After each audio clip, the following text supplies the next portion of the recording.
parlant de ce que, à la base, il y a au moins 40 minutes, je crois, j'ai dit que tu avais mis un peu de côté ta carrière. Voilà, t'as bien suivi pour faire deux choses. Donc, et là, on arrive sur la deuxième. Oh putain. Tu es également entraîneur de l'équipe de France de BMX Freestyle. Ouais.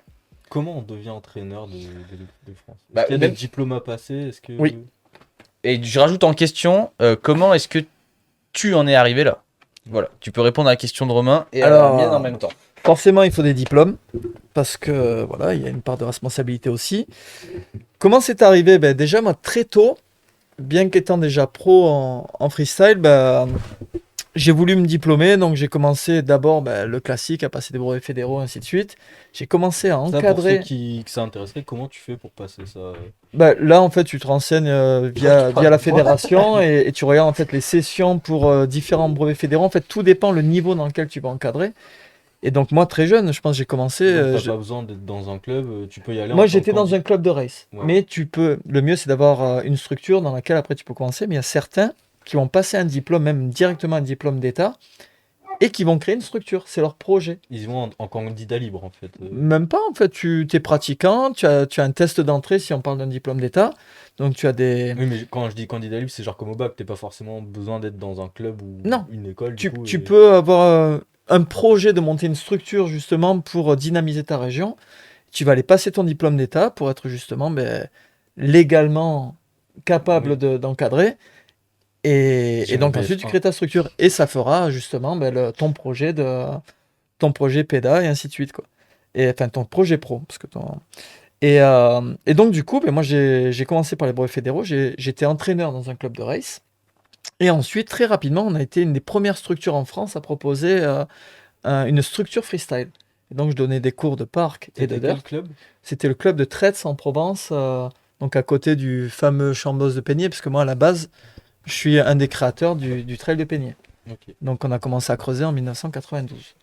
Et il y avait déjà des gars qui creusaient auparavant. Ouais, donc ça faisait longtemps. Et donc j'ai commencé comme ça. Puis ensuite, dans le cadre, j'avais un emploi jeune. Le club m'a dit, maintenant il faut que tu passes un diplôme d'État. Donc je suis parti passer un diplôme d'État. À l'époque, c'est pas que c'était plus compliqué, mais c'était beaucoup plus lent, plus long. Tu avais un an de formation commune et après un an de formation spécifique. Mais surtout, c'est ça qui est intéressant, c'est qu'aujourd'hui, je suis formé pas que pour le BMX, je suis formé pour toutes les disciplines cyclistes. C'est-à-dire que je pourrais être entraîneur dans un club qui fait de la piste ou du vélo de route ou du VTT, je pourrais tout faire. C'était le diplôme de l'époque. Et dès que j'ai été diplômé, allez savoir pourquoi, l'entraîneur de l'époque, l'entraîneur olympique pour les Jeux de 2008, Fabrice Vettoretti, que je remercie énormément pour tout ce qu'il a pu faire pour moi, il m'a contacté dès lors que j'étais diplômé. Il m'a dit, écoute, j'ai besoin d'un assistant, est-ce que ça t'intéresserait d'être mon assistant et d'apporter ce côté empathique et pédagogique que tu peux avoir parce que on te voit souvent rider au trail, on voit que tu es quelqu'un qui a le contact avec l'humain. Et je suis rentré tout en donnant toujours les cours à ma section freestyle et à mes jeunes. Je suis rentré assistant entraîneur olympique pour les Jeux de BMX de race. Et de race, c'est ce que j'allais dire, parce qu'à cette époque-là, il n'y avait pas encore Voilà. le. L'année où il y a 2 médailles, donc une médaille d'or et une médaille d'argent chez les femmes. Donc c'était juste incroyable. Et ce sont des gens que j'ai continué à avoir dans mon entourage et que je remercie pour tout ce qu'ils m'ont pu me donner. J'espère leur avoir apporté aussi. Et donc j'ai fait cette expérience. Et puis après, j'ai décidé en fait dès lors que les jeux sont passés, j'ai décidé de me reconcentrer sur ma carrière perso. Et je me suis exilé du sud-est et je suis parti dans le sud-ouest. Donc là, plus rien, crée ton spot, crée le Lords of Dirt, et ainsi de suite. Et donc tout ça, j'avais totalement zappé. Donc là, ça me repart de 2008 à 2016. Et donc 8 ans, sans donner de course, sans être dans ce côté éducateur, formateur, entraîneur. Et de là, je me pète la jambe quand j'avais cette émission télé dont je vous parlais tout à l'heure en off. Je me pète la guibole, il fallait que j'aille au CERS. Et pour aller au CERS, il faut être considéré comme sportif de haut niveau. Là, je contacte quelqu'un à la fédération, qui est Serge Froissart, que je remercie pour m'avoir permis ça. Je dis, écoute, voilà, j'ai eu un titre de champion de France à l'époque, est-ce que tu peux m'aider via la fédération à rentrer au CERS? Il me permet ça et je le C'est quoi le remercie. CERS? Le CERF, c'est le centre de rééducation de Cabreton pour les sportifs de haut niveau. Ok. Et donc je rentre là, ça m'a sauvé la jambe, mais ça m'a permis de reprendre plus vite parce que j'avais fait un tibia péroné en fracture ouverte et normalement c'était 8 mois d'arrêt, au bout de 3 mois je re-ridais. Et, euh, et de là, en fait, je lui dis, bah, écoute, je sais qu'il y a ce projet qui est en train de se mettre en place, le projet olympique pour le BMX freestyle et le parc notamment. Si tu as besoin de conseils, n'hésite pas. Mais en aucun cas, j'avais en tête de bosser pour ça. Parce que je m'étais dit, j'ai décroché. Moi, je suis vraiment sur mon entreprise, mes projets perso, mes vidéos, mes records. J'étais vraiment focus sur ma carrière. Et un jour, il m'appelle et il me dit, bah, écoute, ce serait bien qu'on se rencontre. Et on se rend compte, il y avait plusieurs personnes qui avaient postulé, dont certaines dont je tairai les noms, qui beaucoup pensent et sont vénales. La première question qu'ils ont posée, c'était c'est quoi le salaire? Un peu ridicule, surtout 'fin, si tu fais un boulot comme ça, pense pas à la thune, tu sais très bien que tu vas passer des heures et des heures et que tu vas mouiller la chemise, quoi.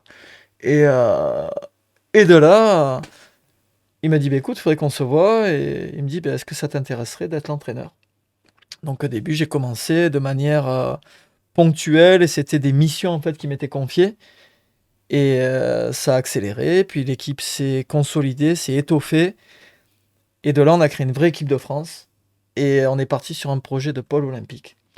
Donc j'ai bossé corps et âme sur ce projet de pôle olympique avec le design justement du parc que l'on a actuellement. Voilà, j'ai fait vraiment une sorte de maîtrise d'œuvre, à apporter toutes mes compétences là-dessus. Et au final, aujourd'hui, ben, j'ai le rôle que j'occupe, ça s'appelle head coach. Donc je m'occupe de toute la structure du pôle olympique et je suis entraîneur de l'équipe de France. Donc c'est 2 casquettes. Ça, c'est stylé, ça. Et on a ce truc, on a ce pôle olympique, ce projet qui m'a tellement tenu à cœur et qui est juste formidable. Et merci à la métropole de Montpellier, merci à la Fédé justement mais d'avoir cru en nous, d'avoir fait en sorte que l'on puisse avoir ces financements. Parce que vraiment, si on avait continué à être ces marginaux à cracher partout, on n'aurait pas eu. Et quand on voit ce qui est mis à notre disposition et qui au final va servir à tout le monde, parce que le nouveau complexe de Montpellier aura 80% qui sera ouvert au public, ben c'est juste parfait, quoi. C'est ça ce qu'on entend souvent dans les gens, c'est qu'ils pensent que enfin, le parc va être que pour vous. En fait. Le pôle olympique que l'on ride, on ne peut pas le mettre en ouverture publique parce qu'on prépare les Jeux Olympiques, on ne peut pas avoir 100 personnes par jour, c'est-à-dire qu'on a un programme d'entraînement. Et puis c'est logique, personne va reprocher aux Non, gymnastes mais c'est- pro d'avoir Exactement. genre mais on peut pas venir dans votre gymnase Mais par contre, là où je te rejoins, c'est que oui, ça peut être frustrant, mais par contre, c'est le point émergent, c'est le point de départ. C'est ce truc-là et les performances d'une équipe de France qui permettent justement d'avoir l'intérêt d'autres communes, de régions, de départements, de l'État, et qui va faire qu'il y a du financement et qu'il y a de plus en plus de structures. Aujourd'hui, à Montpellier, il va y avoir un bol d'Américains, il y a une pump track, il y a une aire de street qui est juste incroyable, c'est digne des trucs, encore une fois, de ricains. Il y a un autre parc modulaire et il y a des structures haut niveau, des clubs qui ont l'accès aussi. Et donc, c'est qu'en faisant ça qu'il y aura de plus en plus. Et Mathias en a parlé tout à l'heure, et c'est ça qui est beau, c'est que venant d'un pro rider, la carrière qu'il a fait, il aurait pu juste dire égoïstement bah, moi j'ai fait ma thune, j'ai mon truc, au revoir tout le monde, merci pour le service rendu. Ben non, il est en train d'investir, forcément ça lui servira. Mais avant tout, dans sa pensée, c'est j'investis pour mon sport et j'investis pour les kids. Et c'est ce qu'il est en train de faire. Il va permettre encore une fois, par ce biais de l'olympisme, il va permettre d'avoir énormément de riders qui auront un accès libre. Et tu as toutes ces structures. Vous avez WeRide, vous avez le. qui est notre partenaire. Ben voilà, c'est super. Il y a le Stride à Strasbourg. Il y a un truc vers Clermont-Ferrand. Enfin, il y a énormément de structures. Et c'est tout ça, en fait, qui fait que le BMX se développe et il y aura encore plus de financement. Donc, il faut respecter, il faut se dire, grâce à tout ça, en étant unis, on va avoir de plus en plus à permettre justement de s'étoffer, de se structurer. C'est beau. Ouais. Voilà, mais maintenant, on peut dire des conneries un peu aussi. Mais là, tout le monde, depuis tout à l'heure, tout le monde dit Ouais. incroyable, trop intéressant. Ouais, et merci tout. beaucoup. Mais Mais si vous voulez c'est des rare anecdotes, on que- peut en raconter. On peut dire vraiment des bêtises. Hein. Je suis pas juste l'encyclopédie Bon, de alors, BMX. c'est hein. qui les Non, mais riders que tu détestes? la prochaine fois, tu. Ah, j'en déteste pas, mais c'est vrai qu'il y a quand même, il y a quand même une paire de cons dans ce monde. Non, mais en vrai, c'est toi qui choisis les riders ou c'est en fonction des résultats sur les contests? En Ceux gros, qui entrent dans l'équipe de France. ça part par de la sélection, c'est beaucoup de feeling. Et tout à l'heure, j'en ai parlé, je disais, ben, moi, ce que je cherche, c'est avant tout un talent. Mais il y a plein de talents qui ne vont pas aboutir, et malheureusement, on en a encore. Et là, je ne parlerai pas de nom, parce que mon but est en aucun cas de choquer ou de faire du mal aux gens, mais il y a des gros talents qui se sont gâchés ou qui sont en train de se gâcher, et par manque de travail et de motivation, et qui comprennent pas justement le vrai sens du sport de haut niveau et de ce qu'il faut faire, parce que même s'il y a cette partie plaisir, et ça c'est inévitable et c'est primordial, mais il y a quand même une part de sacrifice aussi. C'est-à-dire que n'importe quel sportif de haut niveau que tu vas côtoyer, quelqu'un qui aura fait une grande carrière, il te dira, ben oui, j'ai fait des sacrifices. Mais les sacrifices, tu les fais, c'est pour toi avant tout. C'est pas juste, on va pas te dire, c'est pas le sacrifice, tu vas te couper une main et puis terminé. Tu C'est fais bon J'ai fait un sacrifice. Ah, je saigne. Ah non, c'est bon, j'ai cautérisé. Mais c'est normal. En fait, même moi, sans avoir été dans cette chance de connaître l'olympisme, mais j'ai fait énormément de sacrifices. Des sacrifices physiques, parce que je me suis beaucoup blessé pour ouvrir justement certaines portes. Et des sacrifices en termes de temps. Je me suis oublié. J'ai pas fait tout ce que j'aurais voulu. Des fois, tu as envie de te poser, tu te dis, c'est bon, je m'en fous. Ben non, à un moment donné, ton sacrifice, c'est à ton propre service. Et certains l'oublient. Et encore une fois, certains oublient d'où ils viennent. Ils oublient qui les a aidés, qui a mis le pied à l'étrier. Juste parce que pour certains, des fois, ben, c'est le confort, l'appât du gain. La flemme. Et ils oublient. Et ils se font croquer la tête par certaines personnes. Mais j'ai envie de dire, ben, chacun fait son expérience. Tant pis. L'amour reste là. J'en veux à personne. Mais c'est dommage. Du coup, est-ce que toi, en tant que coach, tu peux dire, sans te donner de nom, tu vois, mais dire non à quelqu'un, même s'il fait des résultats, tu peux lui dire non, je pense que quelqu'un d'autre aurait plus sa place dans mon équipe que toi. Il peut y avoir parfois des principes où, même si c'est très dur, parce que je suis quelqu'un qui a vraiment beaucoup d'empathie, et si je m'écoutais, j'amènerais tout le monde. On veut amener tout le monde dans son bateau, et c'est l'arche de Noé, voilà, ça amène toutes les espèces. Mais par contre, mais des fois, il y en a que tu es obligé malheureusement de ne pas sélectionner, soit par un choix par rapport au quota de personnes qu'on doit amener. Des fois, tu as des choix qui sont douloureux parce que tu as forcément plus de feeling avec certains ou d'autres, mais tu dois faire des choix pragmatiques sur ça parce que tu parles de sport de haut niveau et avant tout de performance. Et tu te dois de bien réfléchir. Et des fois, tu vas dire, mais malheureusement, là, tu ne seras pas sélectionné. Et c'est peut-être ce truc-là qui va créer cette motivation et qui va permettre justement de transcender l'athlète. Donc sur le coup, tu sais que tu vas créer une déception et même toi, ça va te faire mal parce que tu n'as surtout pas envie de blesser qui que ce soit. Mais au final, tu vas lui rendre service. Et c'est vrai que c'est dur et la position que je peux arborer aujourd'hui, elle n'est pas forcément simple parce que j'ai un côté qui va être très pro et dur entre guillemets où vraiment je sais ce qu'il va falloir en termes de stratégie, en termes de choix et ainsi de suite. Mais d'un autre, j'ai mon côté humain qui me rattrape. Et il faut trouver ce juste milieu parce que, encore une fois, jamais je serai le robot de quoi que ce soit. Il y aura toujours mon côté humain, mon côté passionné. Donc tout à l'heure, je l'ai dit, il n'y aura rien, ni personne, ni même une quelconque somme qui pourra m'acheter. C'est-à-dire que le jour où quelque chose me saoule, que ce soit mon entreprise, n'importe quoi, où je suis sollicité, ou même le boulot, si à un moment donné, je sens que je suis plus à ma place et ça ne me correspond plus, la somme, elle pourra doubler. C'est pas ça qui fera que je resterai. Ce sera juste cette passion. Donc, on me croit pas. Moi, je sais où j'en suis dans ma vie. Je sais que tous les matins, quand je me regarde, je sais que ce que je dis, je le pense. Et ceux qui iront à l'encontre de ce que je dis, j'ai envie de dire, tant pis, on peut pas plaire à tout le monde. On a deux doigts qui servent à exprimer ça, voilà. Voilà, même si on en a plein. Il y Par en a contre, deux en je sais pas si particulier. vous le voyez, si on peut faire un gros plan, mais voilà, j'ai un truc dans la paume de ma main. Putain, j'ai- Voilà, mais ça c'est... Sur cette main, je mettrai merci, et sur celle-ci, il va rester. Voilà. J'adore l'idée. C'est pas muck off, c'est fuck off. C'est pour ça qu'il fait pas là. Il y en a qui avaient mal lu. Et du coup, parce que là, on a beaucoup parlé de tout ce qu'il y a autour du fait d'être coach de l'équipe de Oui. France de BMX. Mais concrètement, parce que c'est c'est un peu nouveau et pour ceux qui connaissent pas, c'est quoi exactement le rôle du coach Parce qu'on imagine quand même globalement, comme on en a parlé tout à l'heure, un sport de hardcore, de mecs qui picolent et tout. C'est pas comme la gymnastique, tu vois. Mais du coup, que fait le coach de l'équipe de France de BMX Freestyle? Quel Alors, est son rôle? J'ai Quel est ton rôle? plusieurs casquettes. C'est-à-dire que si on parle vraiment du côté Il y a entraînement, cette magnifique casquette. Oh là là. PP Concept, ping, ping, ping. tout ça, c'est à gagner un peu plus tard dans l'émission. Hein. Restez là. Hein. Donc ouais, il y a plusieurs casquettes, mais si on parle vraiment du côté coaching et entraînement, déjà, il faut partir du principe que quand on choisit un athlète et qu'on le fait rentrer dans le pôle ou qu'on le sélectionne dans l'équipe de France, parce qu'encore une fois, c'est deux entités, le but, c'est déjà que ce soit quelqu'un qui ait une bonne notion, qui sache pas forcément s'entraîner, mais qui ait de très grosses bases de riding. Ça, c'est primordial. Après, par contre, si tu sens quelqu'un qui a le feeling, tu vas venir, tu vas le façonner. Mais notre but, c'est pas de créer des gens. Le but, c'est de leur permettre de s'exprimer au mieux. Et donc, par là, je veux dire que moi, mon rôle essentiel, c'est d'aller. On va caler des sessions qui parfois vont être chiantes parce qu'on va travailler des runs, ça va être du physique sur le bike. C'est pas forcément ce dont ils ont envie parce qu'on a envie de faire du trick, de s'amuser, de kiffer avec les potes. Mais si on parle du trick, ça va être vraiment de leur apporter mon expertise technique, l'œil que je vais avoir en disant là, tu vois, à tel moment, tu devrais plutôt bouger dans ce sens où je pense que tu devrais aborder la rampe de telle ou telle manière. Et ça va être vraiment un soutien technique.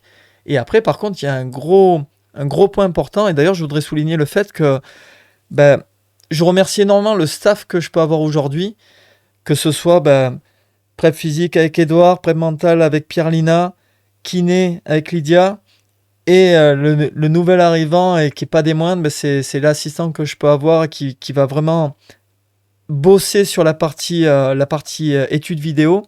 C'est Florian Ferras qui était en équipe de France auparavant et j'ai fait des pieds et des mains pour qu'il puisse bosser avec nous et vraiment il a sa place. Donc c'est pas uniquement Patrick Guimez, c'est tout cet ensemble, c'est les athlètes, c'est l'ambiance, c'est le staff et en gros c'est ce bloc, ce melting pot qui fait qu'on existe. Et c'est vrai qu'au jour d'aujourd'hui, je suis l'entraîneur, c'est clair, je suis le head coach, mais je remercie chacune de ces personnes et je remercie aussi les personnes à la DTN, Direction Technique Nationale, que personne ne connaît, qui sont un peu dans l'ombre, mais qui nous permettent beaucoup de choses. Le directeur olympique Florian Rousseau, qui a un triple médaillé olympique en piste et qui a une ouverture d'esprit qui est énorme. Et moi, j'ai un respect incommensurable pour lui parce qu'il est juste open, il nous permet de nous exprimer. Et donc, pour revenir à ma fonction, ça va être vraiment de l'analyse. Et après, quand on va sur les contests, c'est stratégique. C'est analyser ce qui va se passer au niveau de la concurrence, savoir comment orienter nos athlètes et les amener sur quelque chose de plus pointu, aller chercher le petit détail qui va faire la diff. Et c'est tout ça en fait mon job et c'est super excitant. Du soutien aussi, j'imagine. Le soutien, bien sûr, parce que il y a toute cette dimension mentale et psychologique qui est primordiale et d'où le fait aussi qu'on est une préparatrice mentale, mais ce qui ne veut pas dire qu'on n'interagit pas non plus. C'est-à-dire que c'est un tout. Des fois, un simple regard va changer la donne. Et c'est là où j'en reviens de tout à l'heure, c'est que chacune des pièces de ce puzzle est importante. C'est pas uniquement moi, c'est tout le monde. Et du coup, je prends mon pied là-dessus. Et après, il y a l'autre côté, c'est-à-dire c'est toute la partie gestion d'une filière, gestion du budget, gestion des déplacements, avec encore une fois un soutien et un appui de la part de la fédération et de beaucoup de gens qui travaillent dans l'ombre. Et sur ça, encore une fois, gros big up à Séverine, à Emmanuel, à toutes ces personnes qui nous aident, que ce soit tout le monde à la DTN, que ce soit Cédric, Christophe, c'est énorme, Thierry, qui font beaucoup pour nous, et désolé si j'en oublie, et même tous les autres collègues de boulot, et voilà, c'est tout ça. Mais c'est vrai qu'aujourd'hui, certains vont se dire, Patrick, il va juste à l'entraînement, il est tranquille, il est posé sur une rampe. Non, Patrick, il fait énormément de visio, il va sur des séminaires, il fait des colloques, il se tape des réunions, il se tape des heures de mail, il a des comptes à rendre, enfin, c'est un véritable boulot et c'est en aucun cas je me plains et je trouve ça tout à fait normal et je pense que c'est ça le boulot en fait. Hein. Bien sûr. Globalement, la définition du travail, c'est un peu ça, de devoir travailler. Mais beaucoup l'oublient et notamment aussi dans le sport, c'est-à-dire que si tu te dédies à quelque chose, mais malheureusement même si on n'aime pas ce terme, oui il y a la passion, oui il y a le plaisir, mais à un moment donné, si tu veux t'en donner le moyen, ça devient ton travail, ça devient ton taf et il faut pas en avoir honte et c'est normal parce qu'encore une fois, toutes ces grandes stars, moi je suis désolé, un Brandon Semenuk, s'il n'avait pas considéré ça comme son taf, il n'en serait pas là. Sauf que le mec, il se lève tôt le matin, il bosse ses vidéos, il fait ça ça. comme son taf plus que personne. Hein. Mais bien sûr, et pour moi, je suis pas dans les petits papiers de savoir si le mec il est cool, pas cool. En attendant, c'est peut-être le mec pour lequel j'ai plus de respect et que je kiffe le plus regarder. Et parce que c'est pas forcément notre émission, je pense s'il parlait français, je pense qu'il regarderait notre émission juste pour entendre le nombre de fois où on parle de lui. Comme ça. Il se dirait what the fuck, Patrick, tu étais super sympa, tu as dit que tu kiffais mon taf. Et je te dis, Brandon, franchement, t'as des vidéos. Et après, il dirait, je vous rejoins dans le studio bientôt. Enfin bon, on a un peu d'attente. Mais c'est un tout. Et il faut. Encore une fois, il faut pas s'oublier. C'est taf. Moi, je sais que je repars sur le fait, c'est l'avantage de mon inconvénient. Je suis hyper actif et j'ai besoin de bosser. Et il y a plein de gens qui vont dire oui, ne t'épuise pas, économise-toi. Ben non, c'est mon moteur, c'est ça justement. J'ai besoin de me lever à 6 du mat. J'ai besoin d'avoir le cerveau en ébullition parce que pour moi, c'est l'arrêt, c'est crever quoi. Il faut continuer à bosser, il faut continuer à faire des choses et moi j'ai été éduqué comme ça. Mon père a 72 ans. Il a fait sa deuxième vie, il vit aux US depuis peut-être 15 ans. Aujourd'hui, mon père a 72 ans, il est agent immobilier. Alors qu'avant, il avait fait des études pour être avocat, puis après, il était cadre dans l'automobile. Eh ben, j'ai le plus profond des respects pour lui de me dire putain, mon père, il bosse encore. Il n'était pas là à se dire oh là là là là, vite que ça s'arrête. Ben non, il taffe et je sais qu'à 90 ans, il bossera. Mon grand-père, à 90 ou 91 ans, il taffait encore. Il était assureur. Ouais, pas chez MMA. C'est incroyable en tout cas tout ce que tu c'est dis là, l'éducation et moi c'est ce que j'ai reçu et moi on m'a toujours dit en gros c'était dur au départ. Tu n'auras rien, ce que tu auras tu vas le gratter. Bah ouais, feu. Incroyable. Je pense que tout le monde est Pas de retraite à 64 ans. Ouais, quand même un petit peu, regardez, moi aussi j'ai l'application mais quoi qu'il en soit je continuerai à bosser parce que j'arriverai pas à stopper. Moi j'ai peur d'être un peu pareil en vrai. À voir. Et du coup, pour finir sur ce chapitre équipe de France, là, du coup, bah ça y est, c'est officiel. Ça va être les JO de Paris. Tu penses que on peut faire quelque chose? Je dis on, la France, parce que là, c'est nous, c'est la France. Quoi qu'il en soit, et on veut pas être l'oiseau de mauvais augure, si on y va, c'est pour prendre une médaille, c'est clair. Le but, c'est d'avoir le plus beau des métals. Et on va s'en donner les moyens, soyez-en sûrs. Et je pense que depuis que le projet a commencé en 2016, on a prouvé quand même que malgré tous les gens qui nous ont craché dessus en disant que les Français c'était de la merde et qu'on ferait jamais rien, c'est pas toi, Dej, qui disait ça aussi? Mais mine de rien, tu vois. Anthony a été le tout premier à rouler en Jeux au JO. Tout à fait, avec C'est un Français. Isvan qui était son remplaçant et qui a fait un job extraordinaire aussi. Et Anto, il a gagné une World Cup l'an dernier, il fait 2 du général, il a été 3e mondial, élu meilleur rider de la saison. Et il n'y a pas qu'Anto. Il y a les filles aussi, il y a Laurie Pérez, il y a Kenza T'es Chal. entraîneur pour les deux? Moi, je m'occupe des femmes et des hommes. Et puis surtout, voilà, tout à l'heure. on a un gros principe de parité, et notamment notre staff, on est un staff à 50-50. Le but, c'est ça aussi, c'est d'avoir autant d'hommes que de femmes, parce que c'est normal et il n'y a aucune inégalité possible.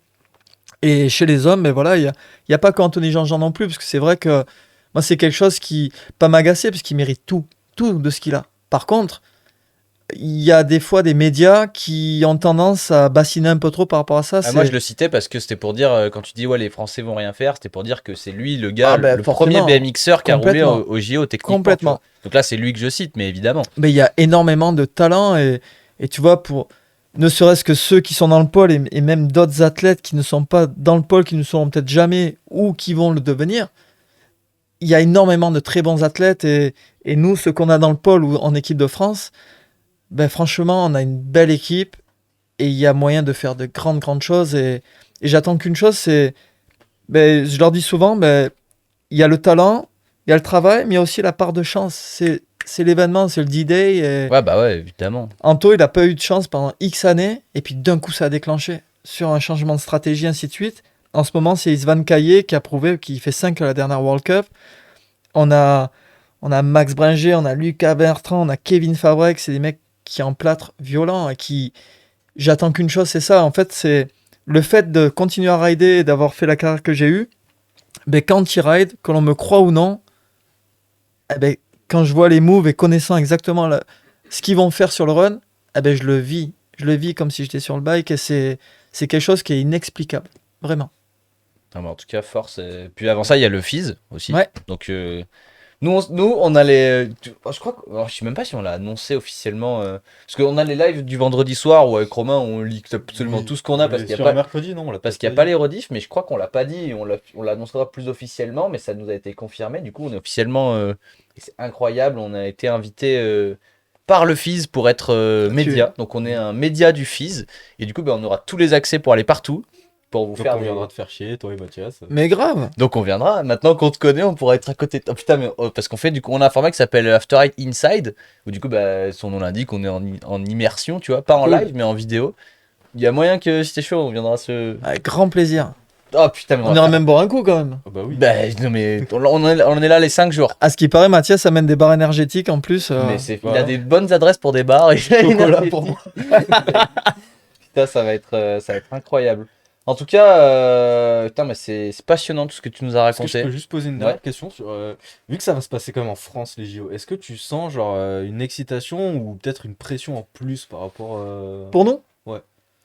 Honnêtement, ça peut nous transcender et c'est ce qui va se passer. Par contre, c'est sûr qu'il y a une pression et notamment de la part des sollicitations médias. Il y a énormément de gens. Genre les mecs qui font des affiches où il y a les BMXers qui sont au-dessus de la scène. Ouais. mais t'as des gens super bien intentionnés, t'en as d'autres qui d'un coup se disent ah tiens il y a un petit bise à faire, tiens on va se raccrocher, on va essayer de faire un reportage, on vous propose un 52 minutes et ça il y en a beaucoup. Donc Ouais, on a l'exclu les gars. Calmez. quoi qu'il en soit, bah, c'est pas que c'est cloisonné, c'est qu'il y a des règles aussi. C'est comme pour tout et tout ce qui est reportage est lié au service com de la Fédé ou du CIO et ainsi de suite. Et ça à un moment donné, ça nous concerne plus. Nous, notre part de taf, c'est de préparer les athlètes, d'arriver et de performer. C'est le but. Et quoi qu'il en soit, Paris, il faut pas oublier une chose, c'est que ça va être mémorable, ça va être unique. Et quoi qu'il en soit, on fera tout Mémorable, ouais. pour emporter leur appareil. Ça, je vous le garantis. Et les athlètes justement, tu trouves que eux ils se mettent peut-être un peu la pression en mode putain c'est Paris, il faut absolument faire un truc là ou Pression, il faut qu'il y en ait. Quoi qu'il en soit, c'est obligatoire parce genre que une si... mauvaise pression, tu vois. Non, parce que il faut se préparer à ça aussi. Et puis même nous, en tant que... Enfin, moi, en tant que coach, il y a beaucoup de discussions. On voit aussi des psychologues, il y a des séminaires. On doit être prêt à toute éventualité. On doit préparer les choses et faire, encore une fois, tout de manière pragmatique et ne rien laisser au hasard. Au final, en fait, tu dois guider les personnes vers cet objectif qui est précieux parce que c'est une fois dans une vie.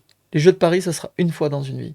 Et celui ou celle, ou plutôt celle ou celui qui Ou ciel. ira chercher, qui ira chercher cette médaille, mais ce sera énorme. Et on a autant de chance chez les femmes que chez les hommes. Et vous savez, c'est vraiment unique. Et encore une fois, moi, je suis fier de faire partie de cette aventure. Et malgré quelques bâtons qu'on essaye de mettre dans les roues, que ce soit sur moi ou sur la Fédé, parce que forcément, c'est des métiers qui intéressent. Mais sachez une chose, c'est que j'ai encore la peau dure et le cerveau continue à bien tourner. Je lâcherai rien.